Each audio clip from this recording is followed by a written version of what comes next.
Halo Sobat Cuaca Riau, kembali lagi bersama kita di Bicara.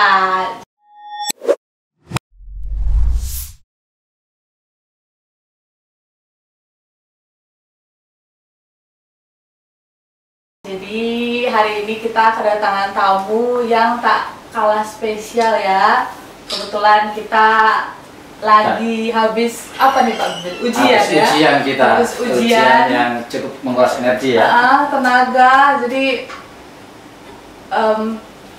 tamu kita pada hari ini adalah penguji kita ya, yang sudah memberikan ujian kepada kita dan menilai kita pada hari ini. Ya, itu adalah kita sambut Bapak Fani Setiawan, MSI dari di Indonesia. Jadi, halo Pak Fani. Halo Pak Fani, puasanya masih lancar? Alhamdulillah lancar Pak Bibin. Alhamdulillah. Mbak Mary, panggilnya Mbak Mary aja ya. Mary. Oh Mary. Oh Mary. Maaf salah. Dulu sih maksud saya Mary. Jadi pertama datang ke sini gimana Mas? Impresinya nih, first impresinya terhadap Stamed lah atau Ria pada umumnya. Udah pertama kali atau udah sering Mas? Ini udah keberapa ya? Tapi untuk kantor yang baru ini baru pertama kali saya kesini. Jadi kalau yang dulu kan masih di kantor lama. Nah itu ya masih seperti itulah ya. Tapi sekarang perubahannya sudah berbeda 180 derajat dibandingkan yang dulu. Dan sekarang teman-temannya lebih muda dan lebih, ya semoga lebih kompeten lah ya dalam memberikan informasi meteorologi khususnya untuk operasi penerbangan. Oke. Mas Fani ini dulunya memang langsung dari pusat atau dulunya sempat kerja di mana dulu atau bagaimana nih Mas dulu profil kerjanya dulu? Sebenarnya saya nggak langsung di pusat ya. Jadi sebelumnya saya bertugas di stasiun meteorologi Tarempa yang nggak jauh-jauh dari Riau lah ya, di daerah Kepulauan Riau di Kabupaten Anambas. Dan di situ saya dari tahun 2009 dan baru pindah ke pusat tahun 2016. Jadi ya sekitar baru di pusat ya baru mau jalan 7 tahun inilah. Gimana? Mari. Iya, jadi itu stasiun meteorologi penerbangan juga ya Pak? Ya? Kalau sekarang statusnya ya sudah menjadi stasiun meteorologi penerbangan, tapi saat saya masih di Tarempa dulu masih stasiun meteorologi sinoptik. Oh, Gitu. masih sinoptik, berarti setelah dari situ Bapak pindah ke pusat meteorologi penerbangan ya Pak? Nah, jadi karena Bapak di pusat meteorologi penerbangan juga nih Pak, jadi sebenarnya meteorologi penerbangan itu apa sih Pak? Kan ya Sobat Cuaca mungkin ada yang masih awam ya, gitu kan. Taunya BMKG cuaca gitu. Iya, Jadi sebenarnya informasinya BMKG, apa aja gitu. Jadi meteorologi penerbangan itu apa sih Pak? Ya. Tugasnya. Jadi meteorologi penerbangan itu sebenarnya hampir sama, memberikan pelayanan meteorologi secara umum seperti perakiraan maupun pengamatan. Tapi penggunanya yang kita berbeda. Kalau di penerbangan itu dikhususkan untuk melayani operasi penerbangan, untuk melayani apa ya, keperluan untuk penerbangan, baik itu untuk pesawat helikopter maupun pesawat komersil berpenumpang maupun pesawat latih atau keperluan penerbangan lainnya, seperti itu. Jadi bedanya penerbangan dengan lain ya penggunanya sih sebenarnya. Kalau untuk perakiraannya mungkin untuk pengamatannya juga hampir sama dengan stasiun meteorologi yang lain. Iya. Itu informasinya Sobat Cuaca. Gitu. Jadi gini Pak, apa itu sering kan masyarakat itu waktu terbang, itu bagaimana posisinya informasi BMKG untuk pesawat itu Mas? Oke. Untuk masyarakat umum sebenarnya tidak merasakan informasi ini secara langsung, tapi dia tentunya akan bermanfaat ya dari informasi penerbangan yang diberikan, karena informasi penerbangan khusus meteorologi itu sangat krusial ketika digunakan saat pesawat itu akan merencanakan penerbangan, di mana saat take off dia harus tahu nih anginnya dari mana, maka dia akan menentukan arah terbangnya ke arah mana, terus kemudian untuk tekanannya, terus kemudian untuk perawanannya maupun untuk unsur-unsur meteorologi yang lain. Sedangkan untuk di udara, nah itu juga diperlukan yang sangat penting nih. Informasi meteorologi penerbangan itu dipakai untuk menyusun suatu rencana penerbangan. Nah, misal di rute penerbangan, misal dari Pekanbaru menuju Jakarta nih, di rute yang mereka lewati itu akan ada fenomena apa sih? Apakah akan melewati awan yang tebal? Apakah ada turbulensi? Nah, itu mungkin yang harus diberitahukan kepada khususnya pilot ya, khususnya pilot yang akan merencanakan penerbangan. Begitu. Jadi mungkin itulah peran kita sebagai pemberi informasi meteorologi khususnya untuk operasi penerbangan. Siap. Iya. Ya. Jadi memang cuaca penerbangan itu adalah bagian dari cuaca, tapi memang besarnya itu di bagian betul untuk operasi penerbangan. Operasi penerbangan, dan tidak kalah krusial juga ya Pak. Betul. Karena kan dalam menentukan operasi penerbangan itu diperlukan efisiensi dan keselamatan ya. Jadi faktor keselamatan itu menjadi acuan utama, dan kemudian ada faktor efisiensi juga diperlukan. Jadi misal kalau dalam kondisi kurang bagus terus memaksakan terbang kan, dia akan muter-muter nih, nggak bisa mendarat. Nah, itu akan membuang-buang bahan bakar pesawat, itu yang akan dihindari. Iya. Berarti memang sangat penting sekali informasi sobat cuaca meteorologi ini untuk dunia penerbangan sobat cuaca. Nah, mungkin karena itu juga makanya kita sebagai petugasnya itu harus ujian Pak. Iya, itu Pak. Ujian sangat susah ya. 2 hari kita nih ujian terus. Jadi itulah yang baru kita alami baru hari ini ya Pak ya. Setelah beberapa 3 hari ini lah ya Pak. Jadi dalam apa namanya pegawai ya, petugas yang observer sama forecaster di BMKG khususnya di bandara itu perlu melakukan yang namanya assessment. Ya gitu ya Pak. Betul. Namanya adalah AMP ya Pak. Aeronautical Meteorological personel. Nah gitu. Nah, suka dukanya. Nah, gimana Pak Fani? Suka dukanya ini. Perjalanan dulu Mas, perjalanan dulu menjadi asesor itu bagaimana dulu? Nah, boleh. Tunggu dulu. Kita break sebentar. Nanti dijawab ya Pak.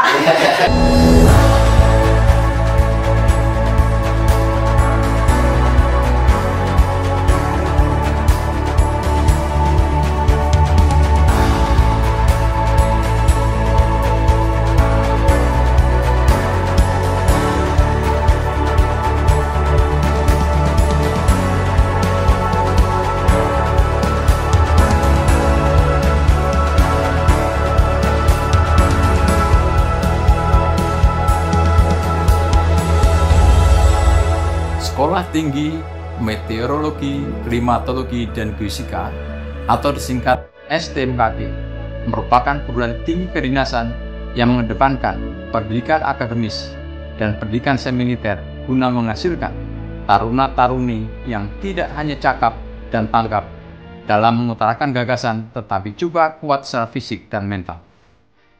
Kurikulum yang diterapkan mencakup serta merealisasikan tridharma perguruan tinggi dalam hal pendidikan, pengajaran, penelitian, serta pengabdian kepada masyarakat.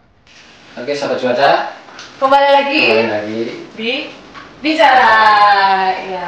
Ya, gimana Mas Fani? Tadi pertama proses lah menjadi seorang asesor AMP di stasiun meteorologi penerbangan.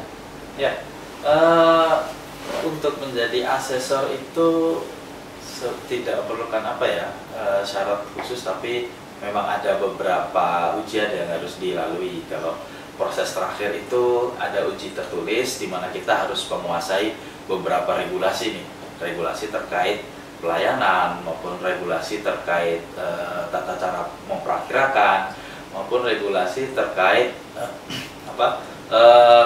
bagaimana kita memberikan informasi itu kepada user atau stakeholder. Nah, itu kita diuji. Setelah lulus ujian, kemudian ada yang namanya diklat, di mana kita dilatih oleh seorang bisa disebut sebagai asesor lah ya. Jadi dia memberikan bekal bagaimana cara mengasesor orang atau bagaimana cara menggali kemampuan dari orang yang kita uji. Nah, seperti itu. Kemudian setelah melalui proses ujian dan proses diklat, baru diterbitkan SK, dan baru di awal-awal nih kalau untuk asesor baru dia harus didampingi oleh asesor yang sudah berpengalaman dulu. Senior. Nah, dia akan mendampingi kita untuk melakukan asesor. Baru kemudian setelah 1 tahun ada evaluasi apakah bisa dilanjut atau tidak. Setelah itu kalau dinyatakan dia dinyatakan dia lolos oleh asesor pendamping yang tadi, nah maka dia akan diberi kepercayaan untuk melakukan asesor secara langsung tanpa ada pendampingan. Jadi mungkin prosesnya seperti itu gitu. Nah, proses asesor ini juga hampir sama masa berlakunya dengan asesor. Jadi setiap 5 tahun kita nanti akan buka rekrutmen baru gitu. Karena ya namanya asesor ada masa pensiunnya juga gitu. Jadi penguji juga harus diuji juga supaya apa yang diujikannya itu sesuai standar. Gimana Pak Bibin? Iya. Berminat sepertinya. Iya. Kita juga mengundang nanti beberapa rekan-rekan di stasiun meteorologi penerbangan untuk mengikuti ujian yang dilakukan oleh Pusmetbang kalau ada rekrutmen tentang asesor ini.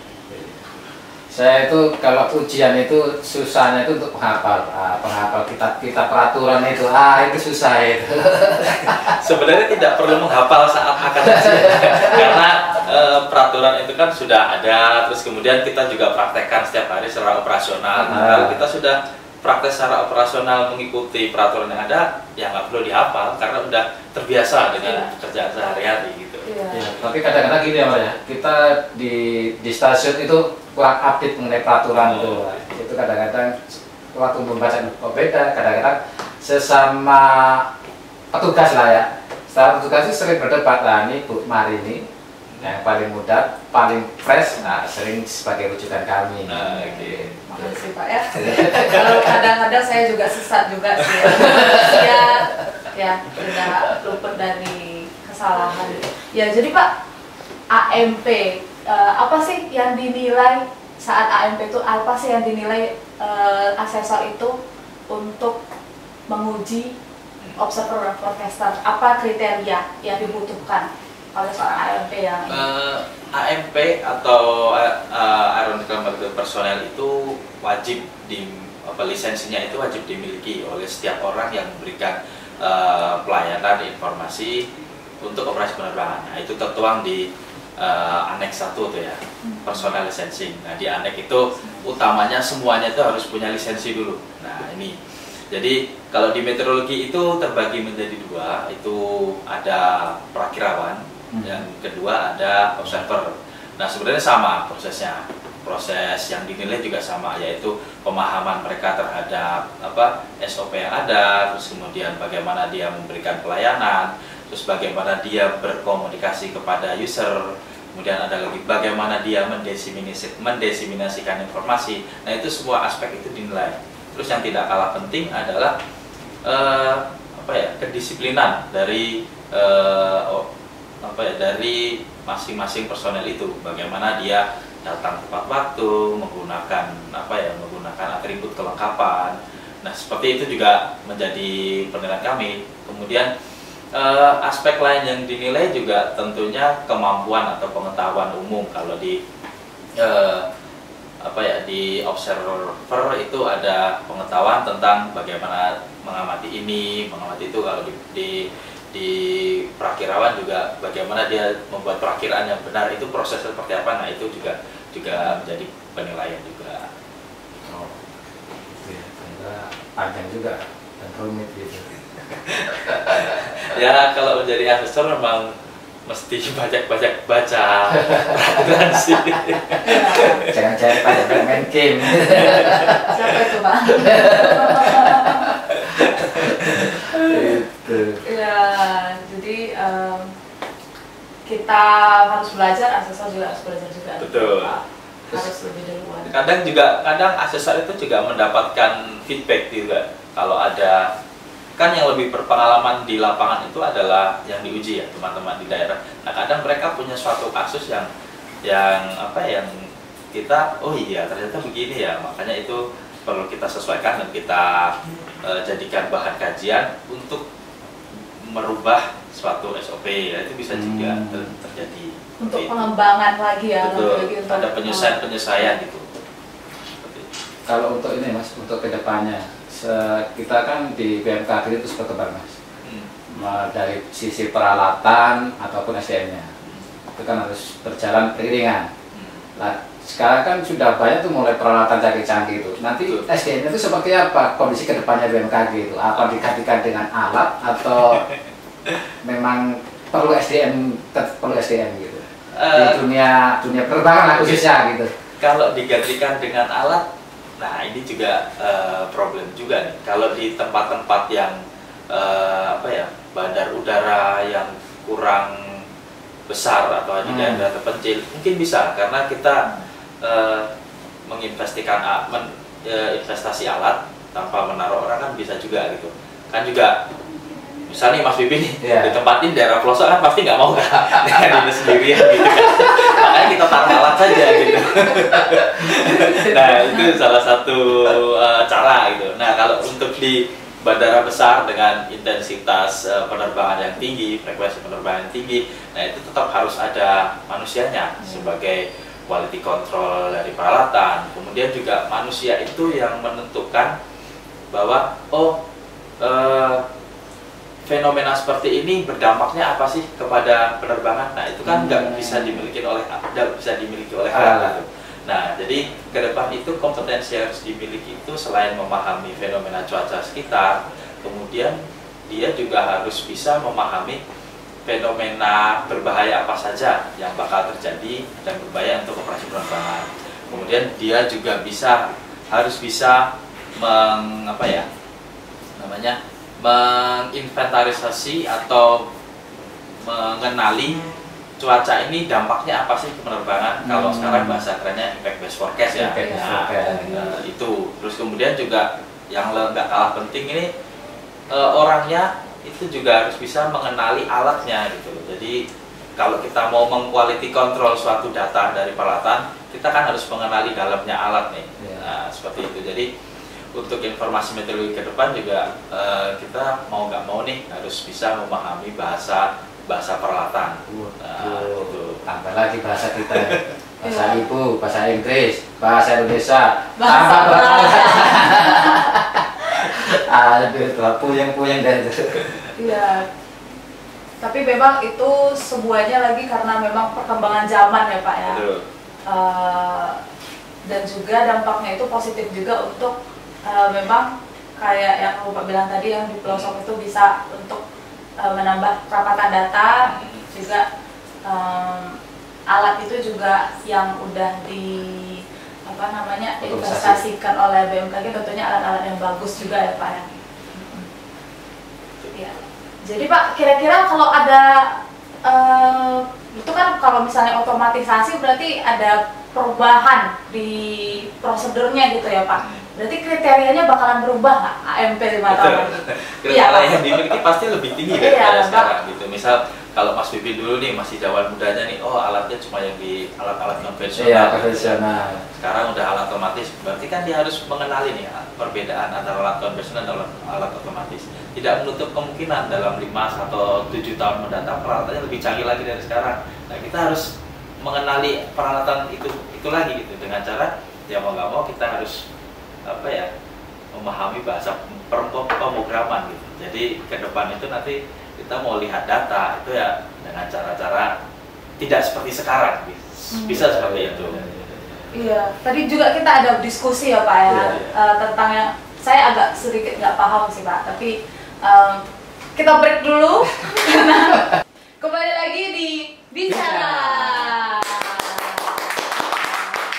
Walaupun agak terputus dan tidak menyenangkan tadi ya. Ya jadi itu ya Pak, karena ada perubahan prosedur, kriterianya tentu harus berubah juga ya. Dan harapannya juga teman-teman nggak hanya di sini aja ya, tapi di se-Indonesia yang melayani penerbangan, harapannya juga mau meningkatkan kompetensi diri secara mandiri seperti itu, dengan ya banyak-banyak baca, banyak-banyak belajar. Apalagi sekarang ada program dari BMKG 500 dokter itu sangat potensial sekali. Wah, Untuk Iya. ini harus diikuti salah mungkin satunya sepertinya. nih, Iya. dokter. Salah satu menjadi 500 dokter 2030 ya Pak ya. Umur saya 31 tahun saat itu. Ya, jadi ya investasi BMKG pasti keluar banyak dana, tuntutan juga kerja harusnya makin besar juga ya Pak ya. Gaji bertambah nggak Pak? Itu yang diharapkan itu ya. Itu yang diharapkan kami itu. Jadi kita kan udah ujian nih Pak, hasilnya udah ada, nanti yang nilainya paling tinggi ada pidato nggak kira-kira?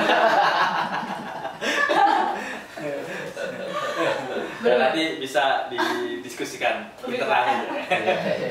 Pidato wisuda gitu ya. Baiklah, ya. Kayaknya memang sudah kita harus akhiri karena memang Bapak ini mau istirahat juga. Iya, Karena puasa. lagi di- Mungkin kita sudah di sesi akhir. Mungkin ada ini Mas pesan dan kesan atau ya sepatah kata lah untuk dunia penerbangan khususnya Stamed SSK 2 ini.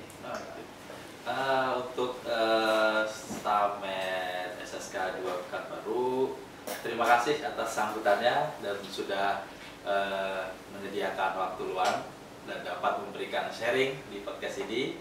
Dan kami harap teman-teman di sini tetap mau mengimprove kemampuan diri sendiri dan jangan sukar untuk bertanya ke pusat seperti itu. Siap. Untuk sobat cuaca mungkin Pak.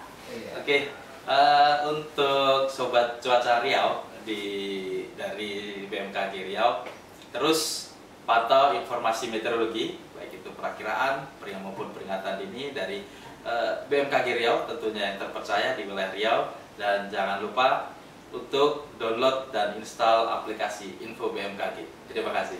Iya. Tentunya kita sudah terpercaya Pak karena sudah diuji ya. Jadi jangan meragukan kami ya sobat cuaca. Oke. Terima kasih Pak Fani atas waktunya, atas sharingnya. Selamat kembali ke pusat, selamat berkarir, semoga sukses dan lanjut S3. Iya, Terima kasih kembali. Oke. Untuk sobat cuaca, jangan lupa Untuk like subscribe dan komen. komen.